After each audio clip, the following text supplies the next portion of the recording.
My hands were steady when I walked into that chamber for the last time, but my heart was breaking inside my chest. I am Alina Voss, and for 40 years I had served as Earth's chief ambassador to the Galactic Concordat. 40 years of smiling at creatures who saw us as insects.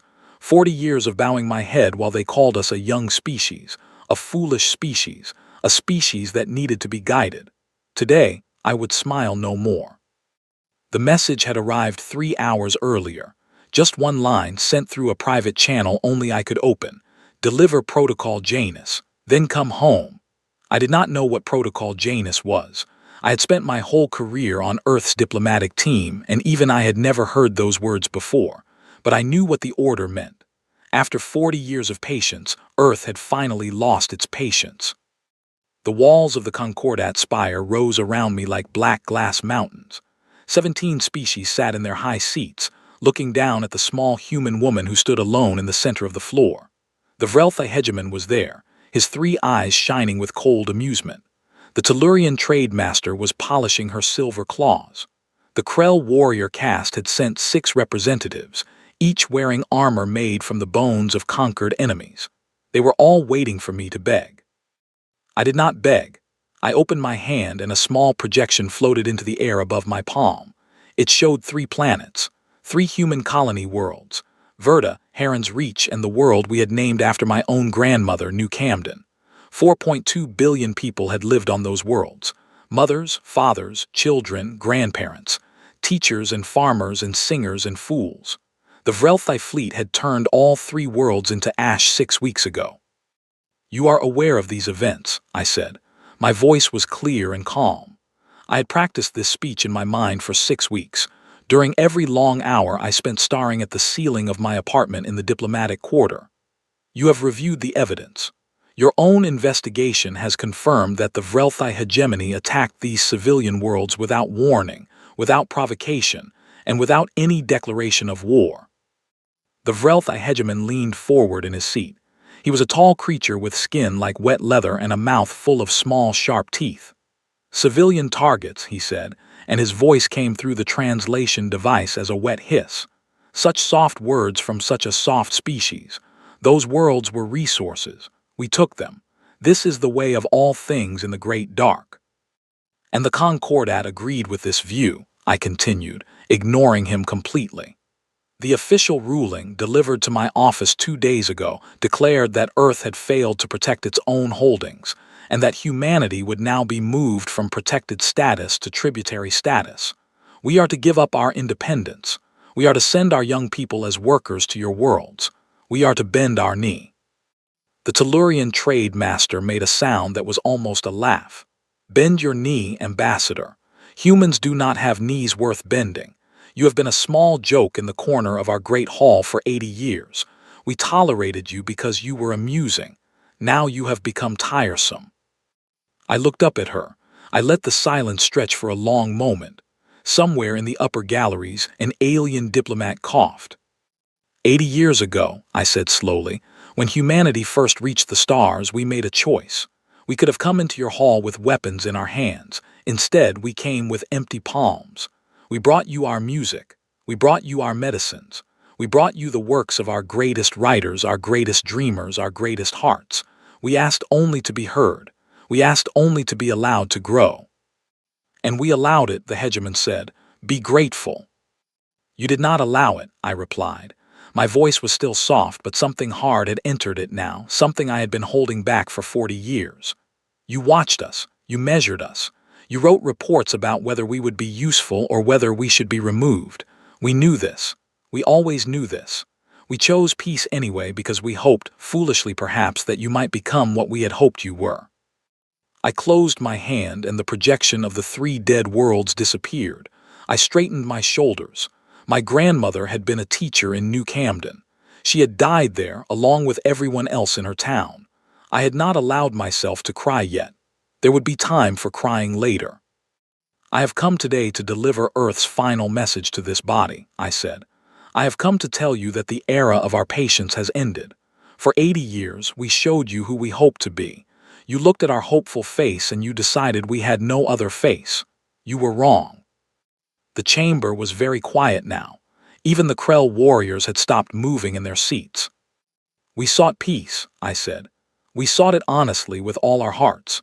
We laid down weapons we did not have to lay down. We made promises we did not have to make. We trusted you when you told us we were safe.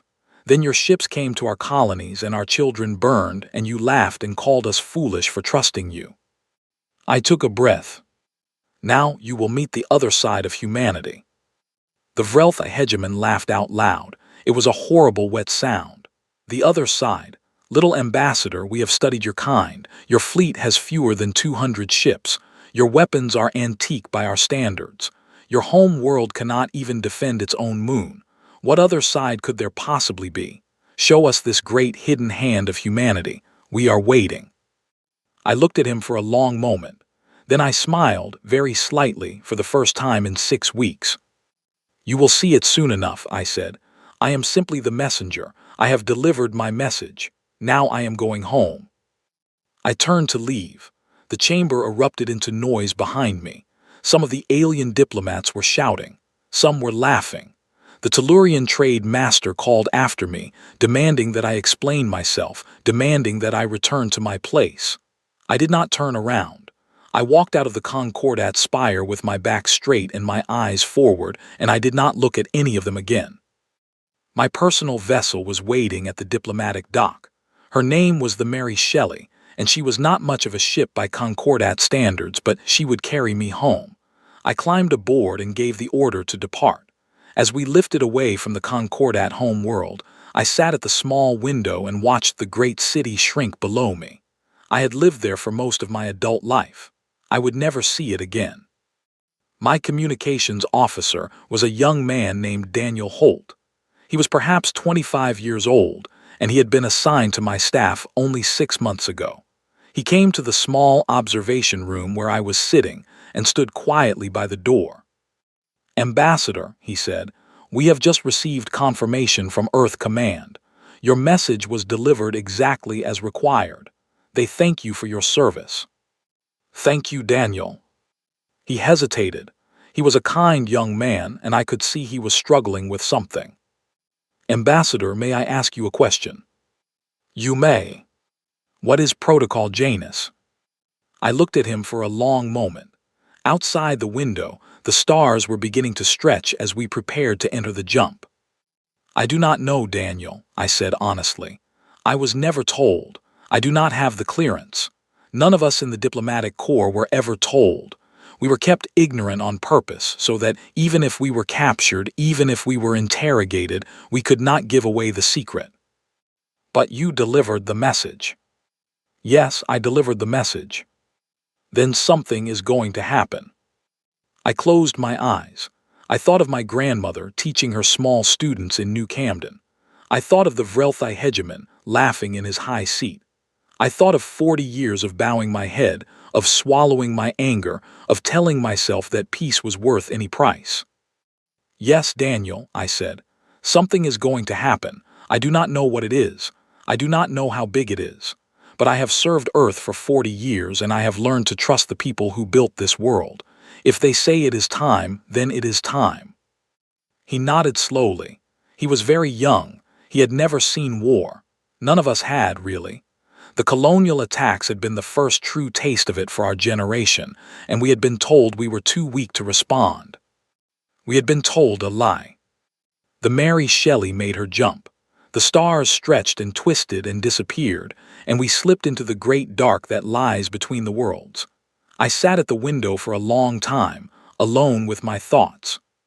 I thought about all the dinners I had attended, all the speeches I had given, all the smiling faces of alien diplomats who had patted me on the head in their own strange ways and told me what a clever little human I was. I thought about how every single one of those moments had been data. Every word I exchanged had taught me something about them. Every gesture, every habit, every weakness, every fear. And I had sent every report back to Earth dutifully for 40 years. It occurred to me, sitting there in the silent ship, that I had not been only a diplomat. I had been a watcher. We had all been watchers. Every human who had ever sat at a Concordat table had been a pair of eyes for the people back home. The people who built things in secret, the people who had now, finally, decided that the time for hiding was over. For 80 years, the Concordat had looked at us and seen only what we wanted them to see. I did not know what was coming, but I knew that whatever it was, it had been built carefully, slowly, patiently, by people who had decided long ago that humanity would never again be at the mercy of creatures who saw us as small. I leaned back in my chair. The stars rushed past the window. I was going home, and I had a strange, terrible peace in my heart. Behind me, in the Concordat spire, the diplomats were probably still laughing. They would not laugh for much longer. The cold of the great dark had been my home for 43 years. My name is Marcus Cade, and I am the captain of a fleet that does not exist. I command ships whose names appear on no list. I lead crews who were declared legally dead by their own families, who attended their own funerals, who said goodbye to everyone they loved before they came aboard. We are the ones who have been waiting in the silence between the stars. I was 41 years old when I volunteered for Project Janus. I am 84 now. My wife, Margaret, died waiting for me to come home. My son, who was 10 years old when I left, is now an old man with grandchildren of his own. He believes I am buried in a small cemetery outside Boston. I have a stone there with my name on it. I have never seen it. The order arrived at 3:47 in the morning ship time. I was not asleep. I almost never sleep anymore. I was sitting at the small desk in my quarters, reading an old book of poems that Margaret had given me before I left, when the alarm chimed. My executive officer, Commander Helen Brooks, was knocking on my door before I could stand up. "Sir," she said, and her voice was different than I had ever heard it. "Sir, the Janus signal has come through." I opened the door. Helen was a tall woman with gray hair cut short and eyes the color of cold steel. She had served beside me for 22 years. We had been friends and colleagues and sometimes more, in the strange way that two people become close when they share a small ship in the great dark for decades. She was crying. I had never seen her cry. "Are you certain?" I asked. "Triple confirmed, sir. The codes match. The seals match. The ambassador delivered the message 6 hours ago." I closed my eyes for a long moment. I felt the weight of 43 years lift from my shoulders, and in its place, something heavier settled. The waiting was over. Now came the work we had spent half a lifetime preparing for. "Helen," I said, "go to the bridge. Begin Phase 1 preparations. I will be there in 5 minutes." "Yes, sir." She turned to leave. I stopped her at the door. "Helen." "Sir." "I am sorry." She looked at me. She understood. We were about to do things that could not be undone, things that no human had done in living memory, things that would shape the next 10,000 years of galactic history. The weight of it had finally arrived after all these years of preparation, and there was no escaping it now. "So am I, sir," she said quietly. Then she left. I dressed in my uniform, the real one, the one I had worn only twice in 43 years and would wear now for the rest of my life. I walked through the corridors of my ship, the carrier vessel known only as Hidden Star One, and I felt the eyes of my crew on me as I passed. Word had spread already. They knew. Some of them saluted as I went by. Some of them stood very still, their faces pale. Some of them were praying. I reached the bridge. The view screens showed the great dark all around us, the empty space between the spiral arms of the galaxy, the place no Concordat sensor had ever reached. Spread out across millions of kilometers, hidden in the void, 4,000 human warships were beginning to wake up. 4,000. Built one at a time, in perfect secrecy, over the course of 80 years. Hidden in deep space yards constructed inside hollowed-out asteroids that had been pushed out of the solar system on slow trajectories decades before any of us were born. Crewed by volunteers, by their children, and by their children's children. An entire generation had been born in the great dark, knowing nothing else, trained from childhood for one purpose and one purpose only. The first generation born aboard had been called the children of Janus. The youngest of them was now 52 years old. She was sitting at the helm of my ship, a woman named Sarah Whitmore with her father's gray eyes and her mother's quick hands. She had never seen a sky. She had never walked on grass. She had never felt rain. None of the children had. They knew Earth only from recordings, from stories, from the photographs their parents and grandparents kept in small frames beside their beds. And yet they were the most loyal soldiers humanity had ever produced, because Earth was not a place to them. Earth was an idea. Earth was the home they had been told they were defending, the home they would protect even though they would never live there. There is no loyalty in this galaxy more pure than the loyalty of someone who fights for a place they have only seen in dreams. "Captain on the bridge," Helen announced. The crew stood at attention. "As you were," I said. I walked to my chair. I sat down. I looked at the view screen. "Status." "All ships acknowledging, sir," said my communications officer, a young man named Peter Hollies. "Phase 1 coordinates locked. Translation jump will be ready in 6 minutes. Targeting locked, sir. The Vrelthi genetic archive on Threlmer Prime." I nodded slowly. The choice of target had been made decades ago, before I was even part of the project. The doctrine was clear. We would not strike military targets first. We would not strike fleets or shipyards or weapons depots. We would strike the things that mattered to them, the things they loved, the things that made them who they were. The Vrelthi genetic archive was the heart of their species. It was a great vault on their second moon, where every Vrelthi reproductive line was stored and managed. Their entire future, every child they would ever have, every generation that would ever come, depended on that archive. It was their most sacred place. They had built it in the open, on the surface of a moon, because they believed nothing in the galaxy would ever dare to threaten it. We were going to remove it from existence. "Open a fleet channel," I said. "Channel open, sir." I took a breath. I thought about Margaret. I thought about my son, who had buried a stranger he believed was his father. I thought about the 4.2 billion souls on Verda and Heron's Reach in New Camden. I thought about every quiet meeting in every small office on Earth where men and women had built this fleet, and this plan and this terrible day, knowing they would not live to see it finished. "This is Captain Marcus Cade," I said, my voice carried to every ship in the fleet. "Today we end 43 years of silence. Today we answer for the 4 billion souls who were taken from us. Today we tell the galaxy what humanity truly is. Some of you were born in this fleet. Some of you joined as I did long ago, leaving everything behind. All of you have served with honor in a service that no one will ever know existed. Whatever happens after today, remember this. We did not choose this path. They chose it for us. We only chose to walk it well, translate to attack positions on my mark." I paused. The bridge was very quiet. "Mark." The hidden fleet jumped. Threlmer Prime was a yellow star with 7 planets and a dozen moons. The Vrelthi had colonized it more than 10,000 years ago. It was their oldest world.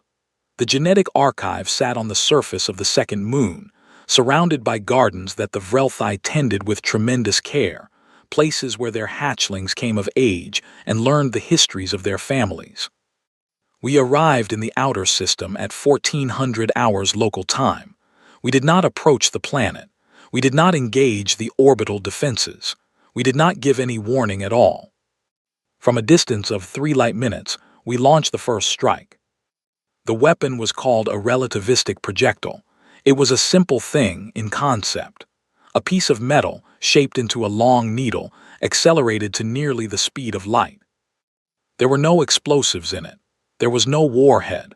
The kinetic energy alone, when it struck, would release more force than any bomb humanity had ever built. It would arrive ahead of any sensor warning, faster than any defense system could react. It would simply appear, and then nothing would be the same. The strike took 40 seconds to reach its target. We watched on the long-range sensors. The needle struck the second moon at a point precisely above the genetic archive. The sensors went white for a moment. When the readings returned, the moon had a new crater, 10 kilometers wide, and the archive, the gardens, the surrounding cities, the entire region, simply did not exist anymore. I felt nothing. I felt everything. I cannot describe it. "Confirm the strike," I said quietly. "Strike confirmed, sir," Peter said. His voice was shaking. "Target eliminated. No survivors at the strike site." "Withdraw the fleet." Sorry. You heard me, Lieutenant. Withdraw the fleet. Translate back to dark space. We are not going to engage their defenses. We are not going to be seen. We are going to disappear, and they are going to be left wondering what just happened to them. The fleet jumped again. We slipped back into the great dark, and within minutes there was no trace of us anywhere in the Threlmer system. The Vrelthi defense fleet would scramble. Their sensors would search. They would find nothing. They would not know who had struck them. They would not know how.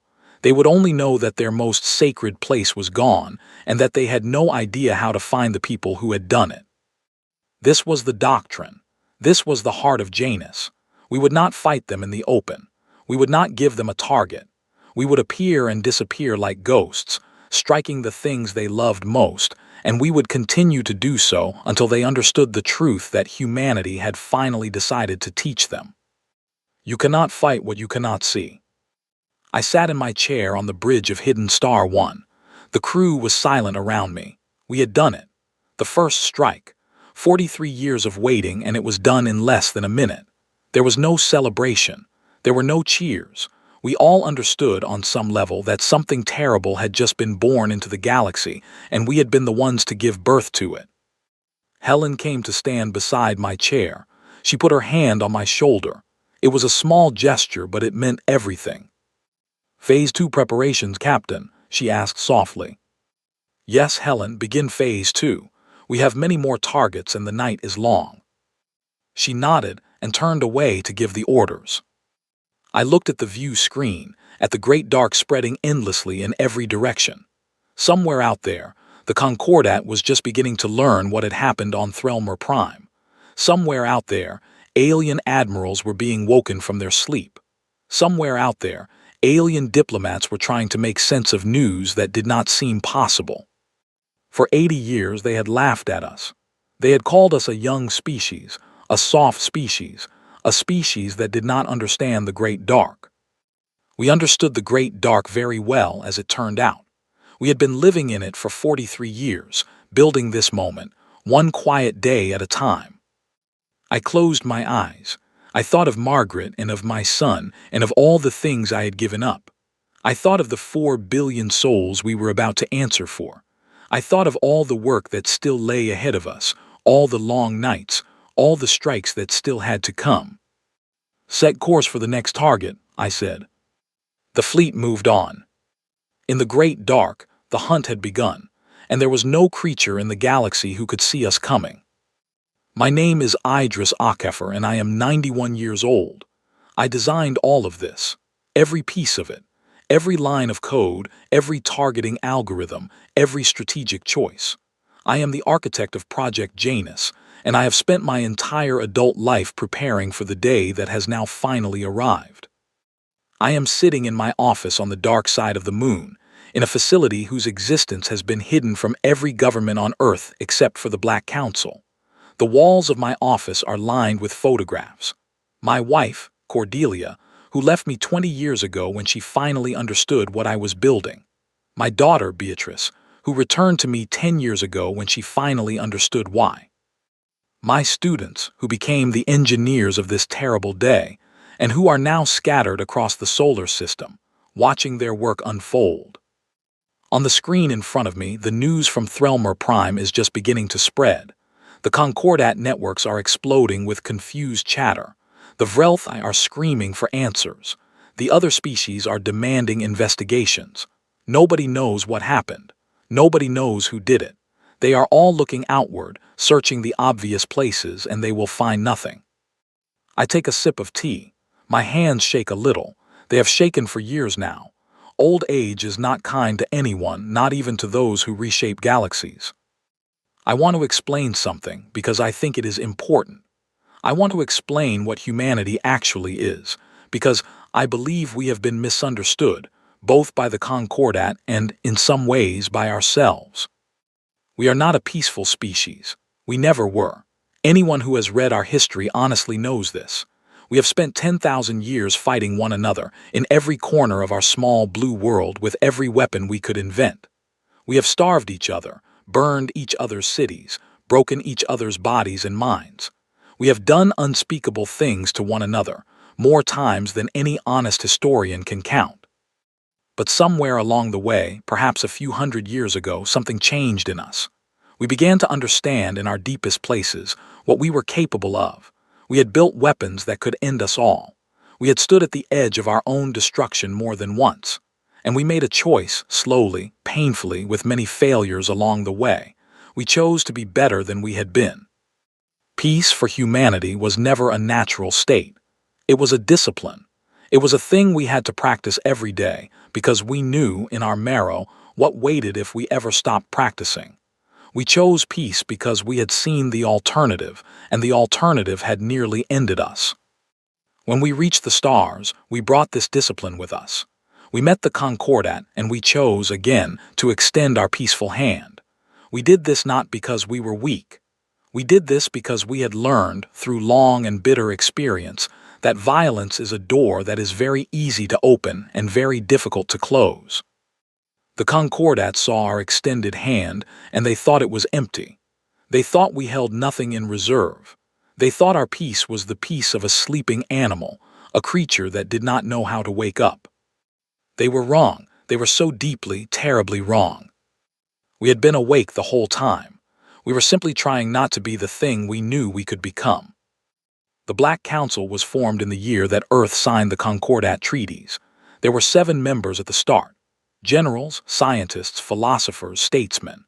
They had read the treaties and they had understood immediately what kind of creatures the Concordat truly were. They had seen the contempt in the alien eyes. They had read between the lines of every smiling document. They had known, with a certainty that was almost a religious feeling, that this peace would not hold forever. So they began to build, quietly, patiently. They built the fleet in the dark spaces beyond the system. They built the moon facilities under the false story of mining operations. They built the weapons that no Concordat inspector would ever find because the inspectors were never told where to look. They also built me, or rather they recruited me.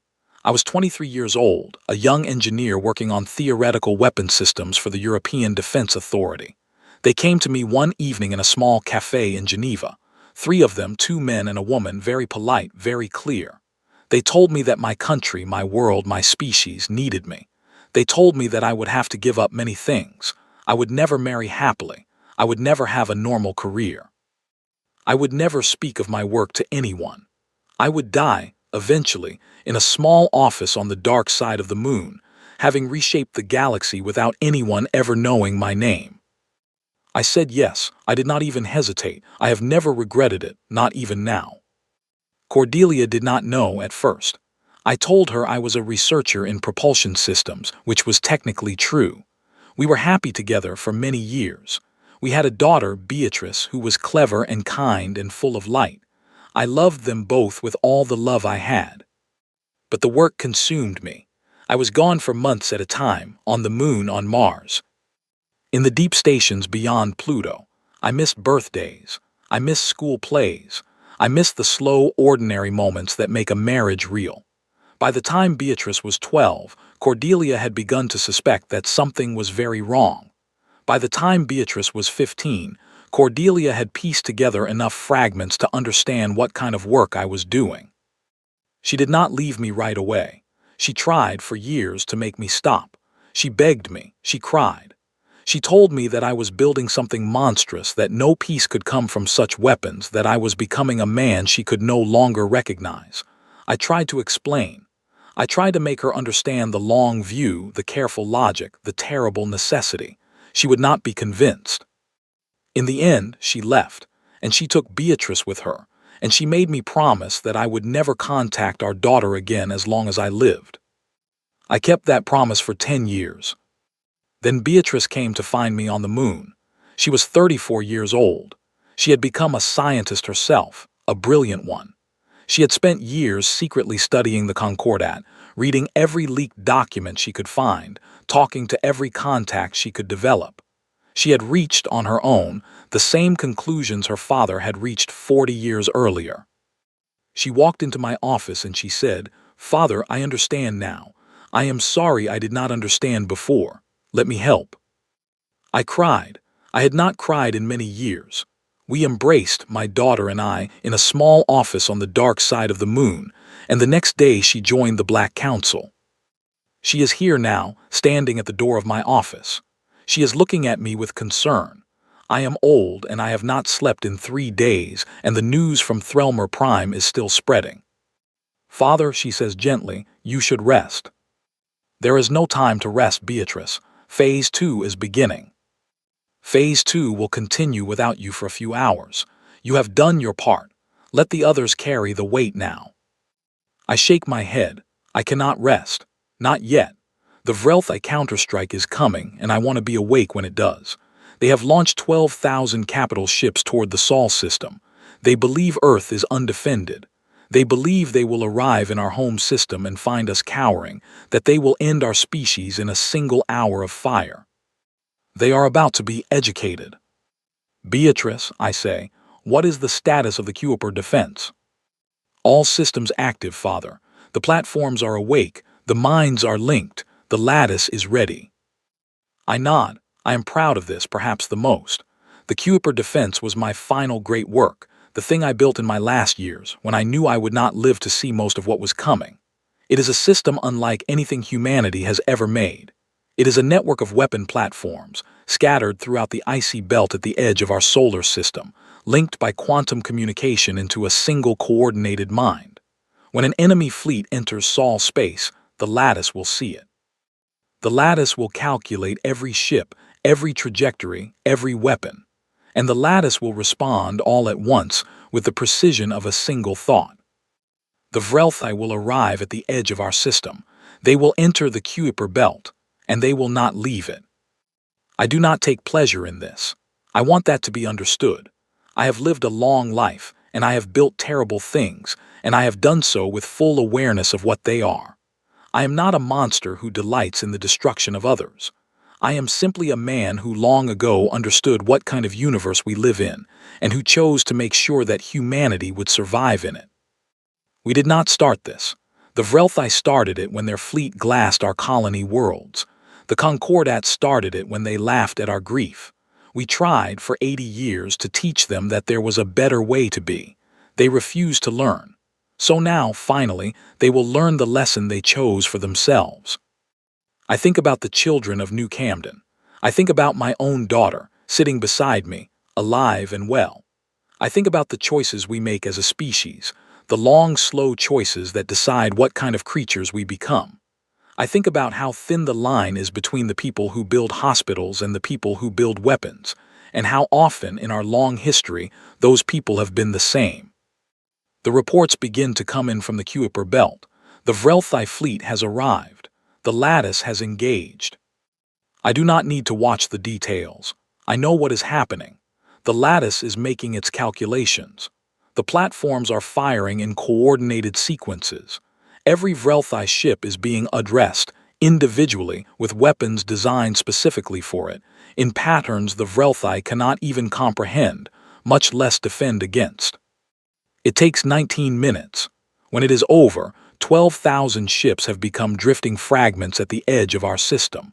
Not one of them reaches the inner planets. Not one of them fires a single shot at Earth. I close my eyes. I am very tired. Father, Beatrice says softly. She takes my hand. Her hand is warm. Mine is cold. Beatrice, I say, I am going to rest now. Yes, Father, rest. I lean back in my chair. Outside the window of my office, the stars are very bright. The moon is very quiet. Earth turns slowly in the distance, blue and white and impossibly beautiful. I think about Cordelia. I hope she has lived a peaceful life. I hope she will hear someday what we accomplished and that some small part of her will be able to forgive what I became. I do not need her forgiveness, not really, but I would like to have it if it is possible. I am 91 years old. I have built a thing that will reshape the galaxy. I have done it not with hatred but with love. Love for my species. Love for my daughter.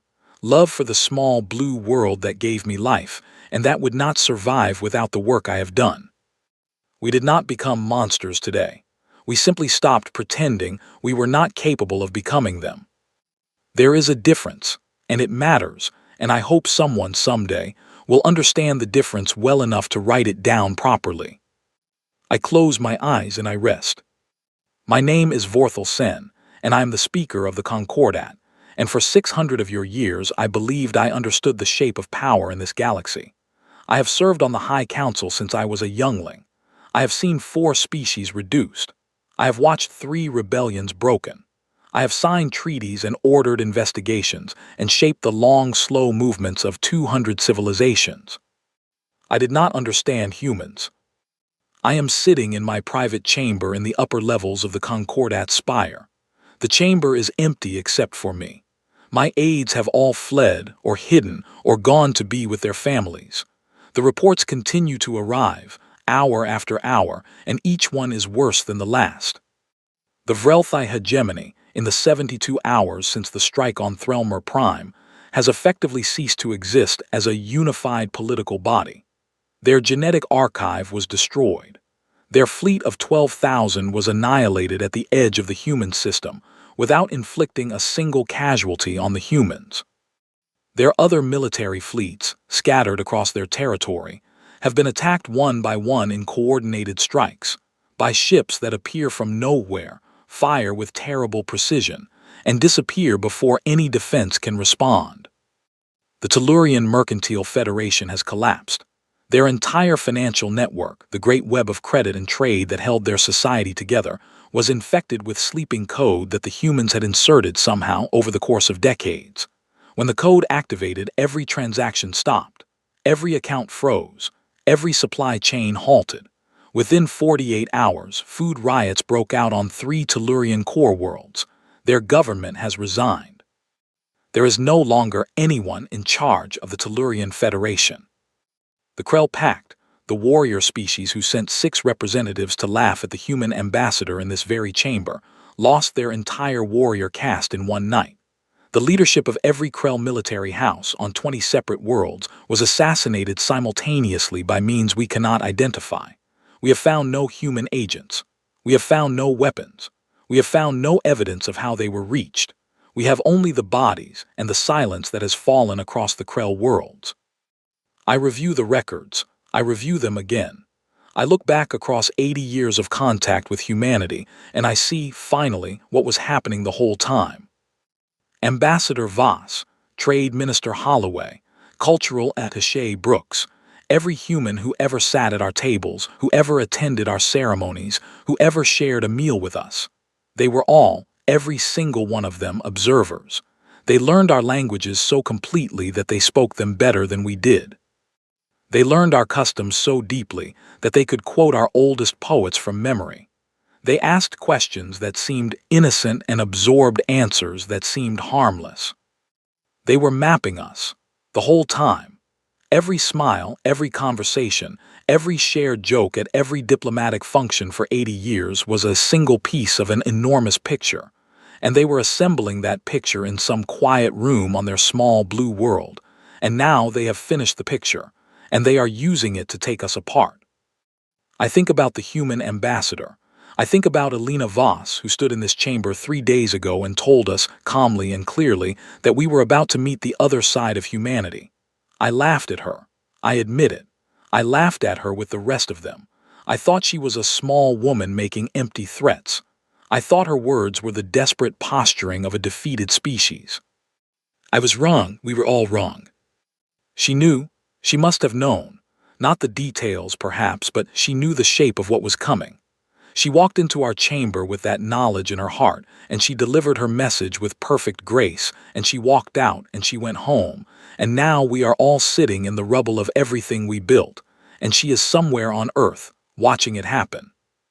There is a knock at the door of my chamber. I almost do not answer. I am very tired. I have not slept in many cycles. But the knock comes again, and then a third time, and finally I rise and open the door.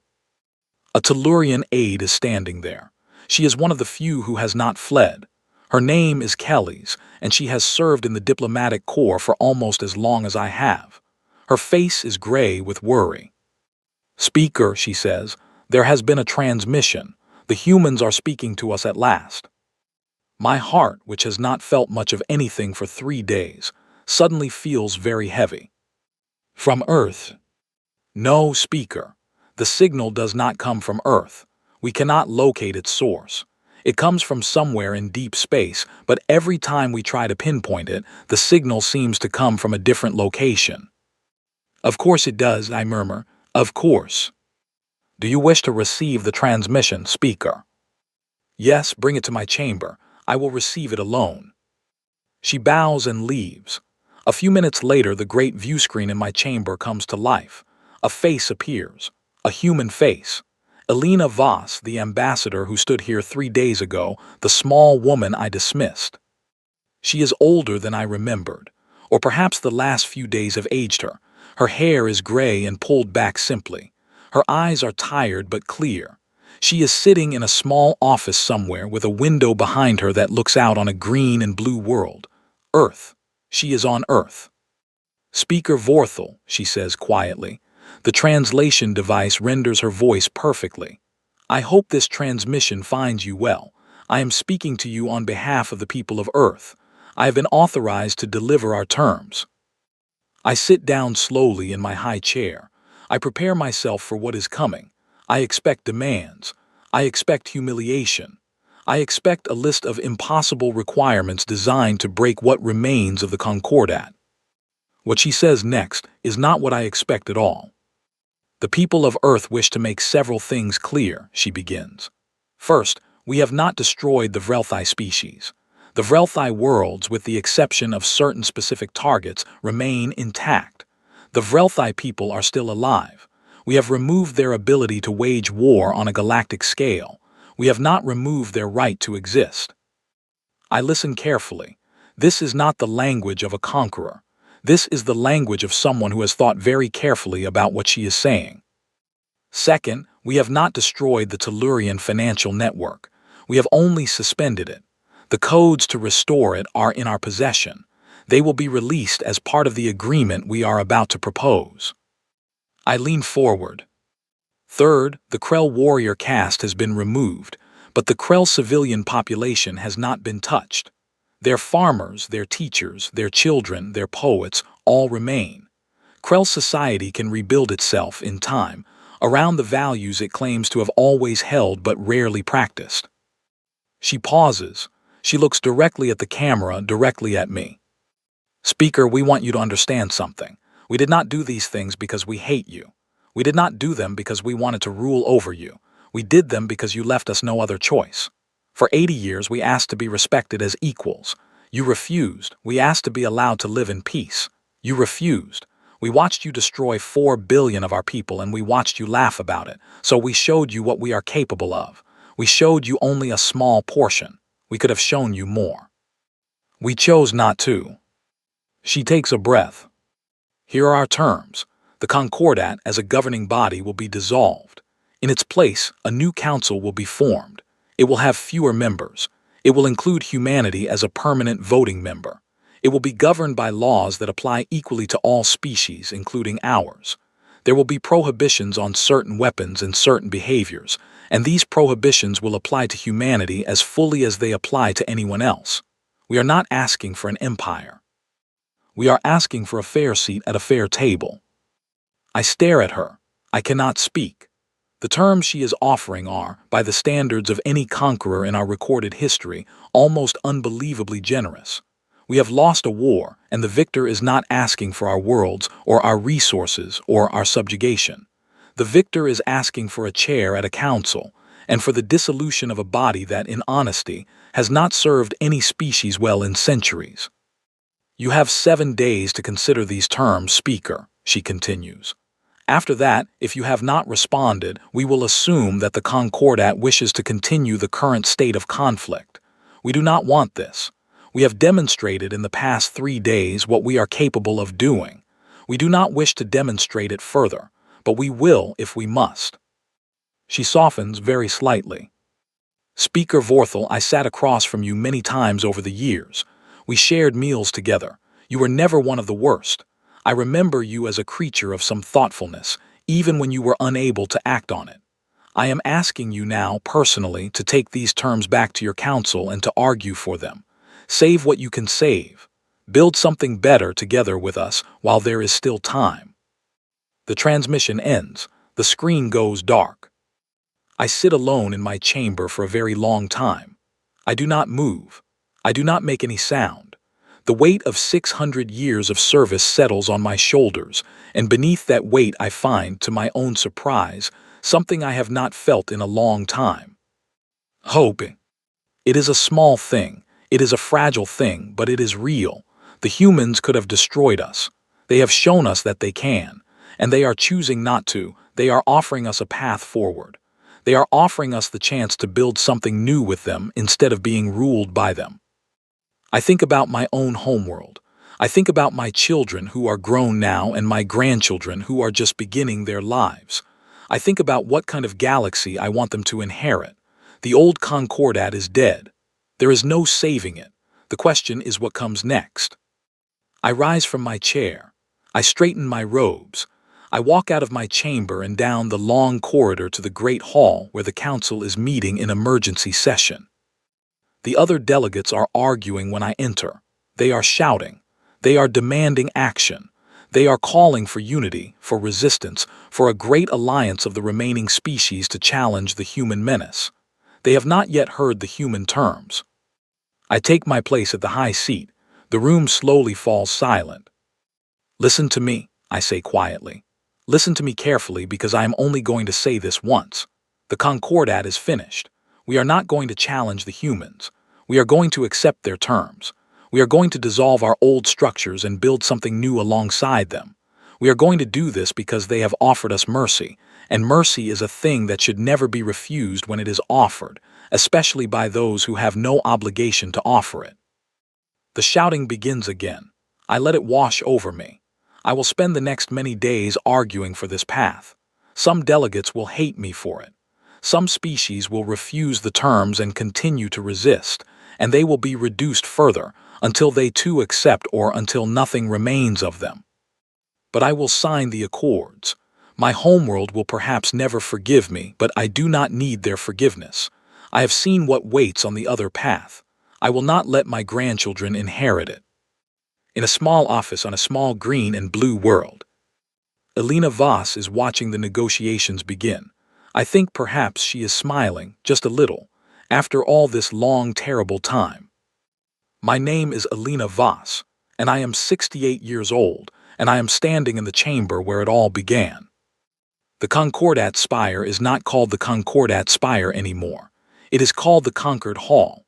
The black glass walls are the same, but the seats have been rearranged. There are fewer of them.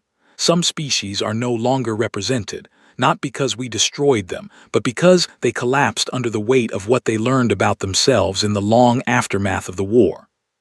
The Vrelthi, once the proudest and most fearsome of all Concordat species, are now a small, struggling people who have only recently begun to send representatives to interplanetary gatherings again.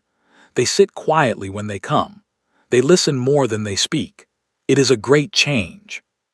I am no longer an ambassador. 5 years ago, after the terms were signed and the new council was formed, I was elected to be the first speaker of the Concord. It was not a position I sought.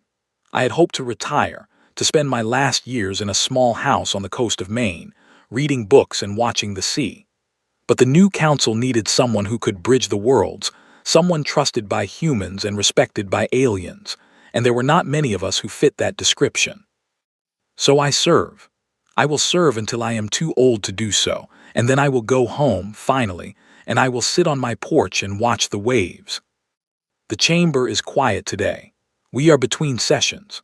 I have come here alone, which I am not supposed to do at my age, but the security officers have learned that I will sometimes slip away from them when I want to think.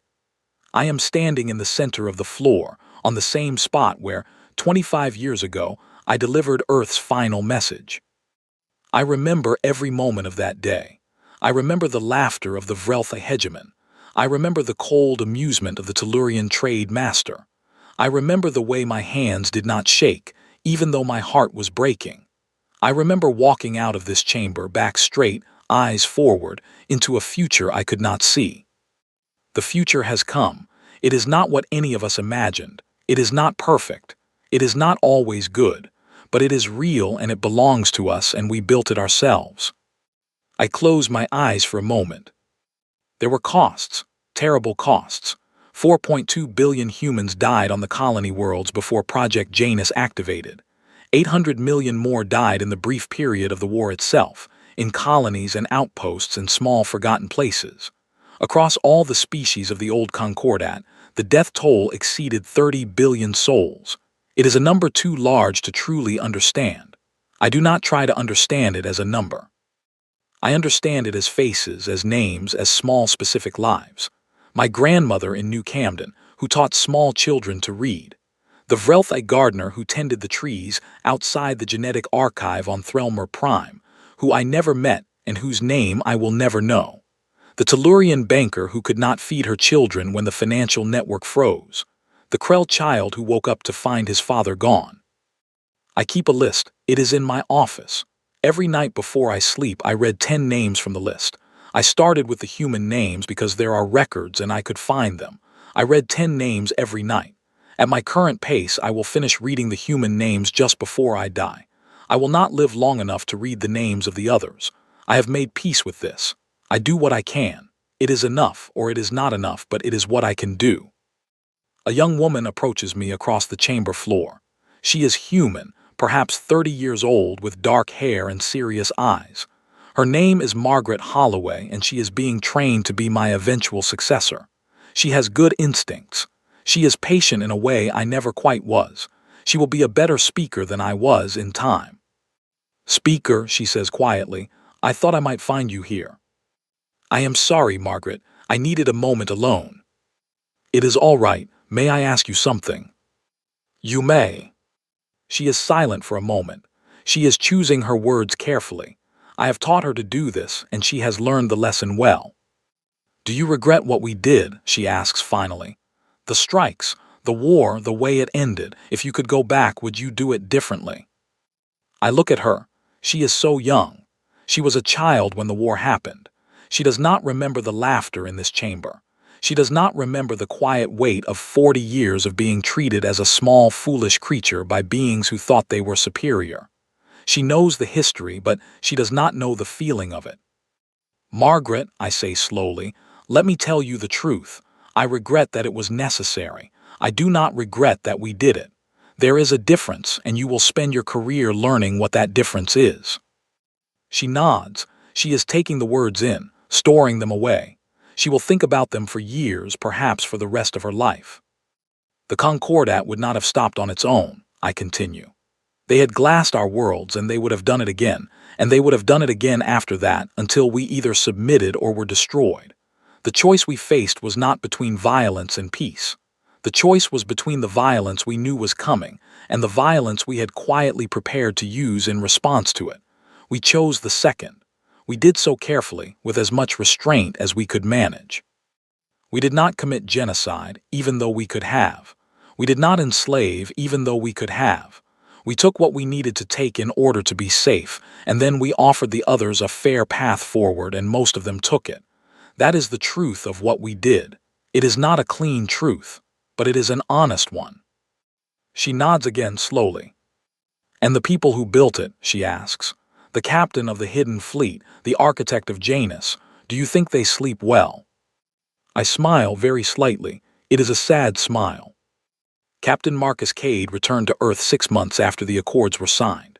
He went to his son's home in a small town outside Boston, and he knocked on the door, and his son opened it and saw a stranger. Marcus said, "I am your father, and I am very sorry I was gone for so long." They sat together in the kitchen for many hours that night. The son was angry and grieving and confused, but by the end of the night he had begun to listen.